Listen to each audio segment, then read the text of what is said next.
গাজায় যুদ্ধ বন্ধ হয়েছে, তবে পশ্চিম তীরে তৈরি হয়েছে নতুন আগ্রাসন। গাজার যুদ্ধবিরতি কার্যকর করা নিয়ে যখন ব্যস্ত সব পক্ষ, তখন ইসরায়েলি বসতি স্থাপনকারী ও সেনা দুই পক্ষের দমন নিপীড়নের মুখে পড়েছে পশ্চিম তীরের বাসিন্দারা। একদিকে বাড়িঘরের ভাঙচুর উচ্ছেদ, অন্যদিকে নিজের জমির ফসল ঘরে তুলতে পারছেন না চাষিরা। ইসরায়েলি দখলদার সেনারা গ্রামটির পশ্চিম দিকে কৃষকদের তাদের নিজের জমিতে পৌঁছতে বাধা দিয়েছে এবং তাদের দিকে গুলি ছুড়ে, তবে কেউ আহত হয়নি। গেল বেশ কয়েকদিন ধরে পশ্চিম তীরে চলা এই পরিস্থিতির সাথে যেন মিলে গেছে ইসরায়েলি পার্লামেন্ট নেসেটের একটি বিতর্কিত বিল। পশ্চিম তীর অধিগ্রহণের পক্ষে একটি বিল পাশ করেছে দেশটির সংসদ। ১২০ সদস্যের পার্লামেন্টে ২৫-২৪ ভোটে বিলটি পাশ হয়।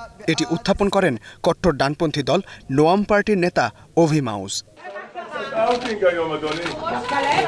তবে প্রধানমন্ত্রী নেতানিয়াহু ও তার দল লিকুদ পার্টি এই বিলের বিরোধিতা করেছে।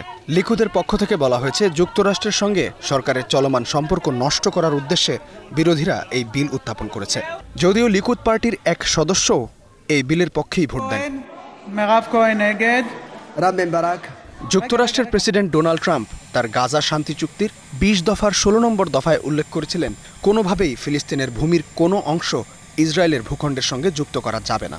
অর্থাৎ এই বিল আইনে পরিণত হলে তা শান্তি চুক্তি ভঙ্গের শামিল হবে। প্রেসিডেন্ট ট্রাম্প নিজেও বিলটির পক্ষে নন বলে জানিয়েছেন যুক্তরাষ্ট্রের পররাষ্ট্রমন্ত্রী মার্কো রুবিও।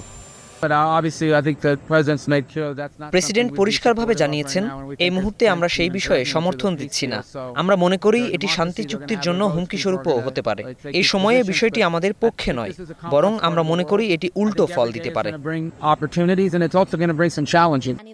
বিলটি প্রত্যাখ্যান করেছে ফিলিস্তিনের পররাষ্ট্র মন্ত্রণালয়। নিন্দা জানিয়েছে ইসরায়েল বিরোধী সশস্ত্র সংগঠন হামাস, পাশাপাশি মধ্যপ্রাচ্যের দেশ কাতার, সৌদি আরব ও জর্ডানও।